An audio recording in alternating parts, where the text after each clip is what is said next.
Howdy folks, and welcome back to World of Tanks with the mighty Jingles. And we're going to have a bit of a quickie today because I have to turn my air conditioning off in order to record this without all you hearing is the air conditioning blasting in the background, and fuck that. I ain't turning that thing off for more than half an hour for anybody. It's 29 degrees out there. Now that might not sound like a lot to some of you. Hello Texas, that's 83 degrees in your language by the way. But you have to remember I'm British. 29 degrees is theoretically hotter than the surface of the sun as far as we're concerned. And it's actually 29 degrees in Stockholm, Sweden. It's 26 degrees in Helsinki and Oslo, Finland and Norway. But it's only 24 degrees in Lisbon in Portugal. The world's gone mad, I tell you. So if Vladila here in the Sherman Firefly 5C can't get this battle over and done with in the next 10 minutes, then the air conditioning's going back on and you lot aren't getting the video. Don't worry, I have every confidence in his abilities. So, Tier 6 battle here on the Wide Park map, a map that you don't see at higher tiers. And in fact I think Tier 6 is as high as the matchmaking spread for this map goes. So we don't really see it very often around here. Now that's an extremely unfortunate T1 heavy. He's just been tracked, so he uses his repair kit, and then when he tries to pull back he gets tracked again. And there's nothing he can do but sit there and get shot at. Now he's an American heavy, so his gun depression is pretty good, but it's not that good. So he is basically dead. Yeah, that was really just unlucky for him. So he's the first casualty. Although not a kill, not for Vladila, not yet. Still plenty more enemy tanks to go around, and there's usually a whole bunch of them at the end of the road under the bridge down there. Like that KV-1 for example.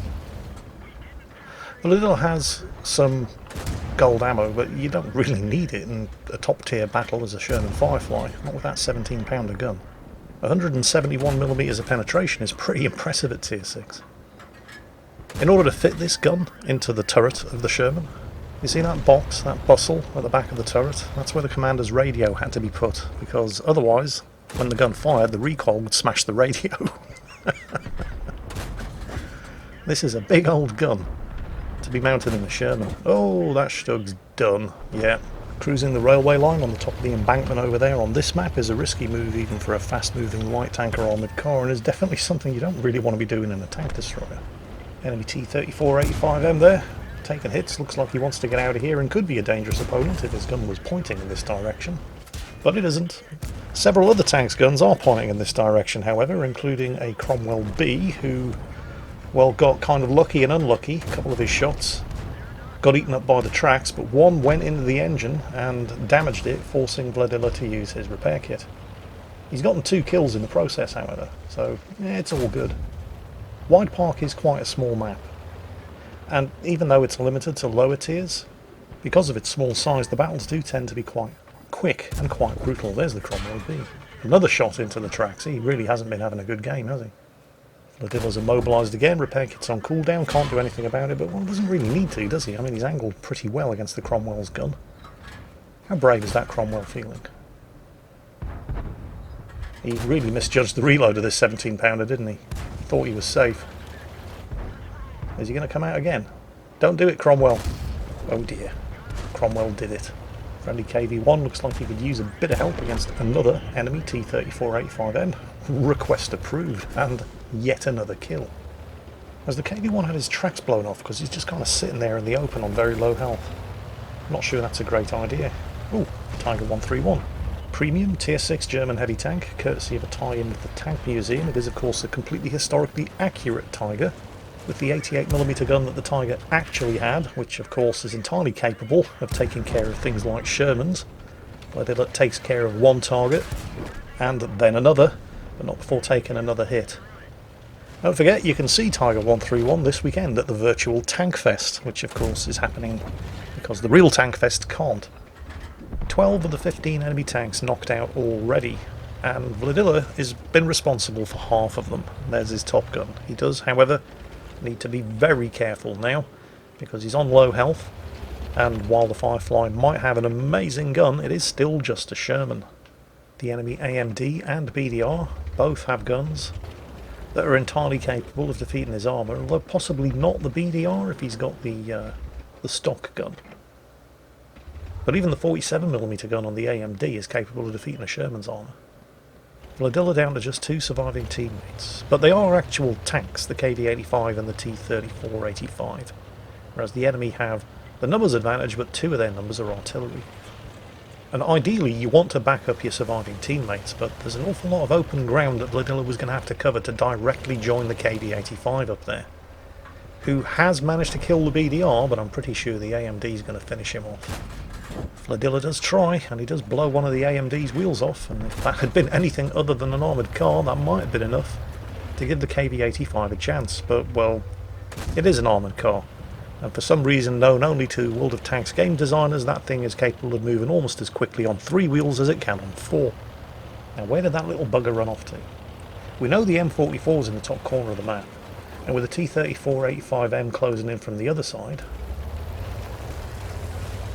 there's a limited amount of space for the AMD to squirrel away into. Vladilla doesn't have a lot of health left, but he's got enough to afford to be able to take 1 hit from the AMD, regardless of whatever gun he might have equipped. The 47mm gun only does 55 damage, and either of the 75mm guns only do 110, so he can afford to take 1 hit and keep his fingers crossed and hope he doesn't get ammo racked. Ooh, AMD spotted. M44 spotted. T-34's killed the AMD. There's the M44. It's going to take more than 2 shots. Second shot misses, unless the T-34-85 can get it, and he does, but not before the M44 gets a final shot off in return and takes out the T-34-85M as well. Bit of a plot twist at the end there, but it's all good. It's still a victory for Vladilla in the Sherman Firefly Mark 5C. British Tier 6 medium tank with a 17-pounder gun. Best game that he has ever had in this tank, as you can see there. 3,300 damage, 6 kills, top gun, high caliber, Confederate, mastery badge, ace tanker. And now I can turn my air conditioning back on and you guys can go and watch something completely different. While I've got you here, I'll let you in on a little secret. Halfway through recording this video, I had to go back and edit out the sound of my vacuum cleaner crashing to the floor after it fell off the wall in the hallway, because it is so hot around here that the glue that keeps the bracket on the wall actually melted. Jingles, 29 degrees is nothing. Yeah, it might be nothing in Texas or Turkey or Italy, you know, where houses are built for the heat, but we build the houses for the cold in this country. They're well insulated. It gets hot, the heat doesn't go anywhere, seriously. It'll stay hot around here until about 5 o'clock in the morning. So I'm done for today. I'm going to go and give the air conditioning a fighting chance. I hope you enjoyed the video. Quick though it was, but I hope to see you tonight on the official World of Warships live stream, where we'll be conducting the Armchair Admiral live stream with myself, Tookie from World of Warships, and Drac NFL, answering your questions on the carrier battles of 1942. And also, stick around, I'll see you at Virtual Tank Fest on Sunday. In the meantime, as always, take care, and I'll catch you next time.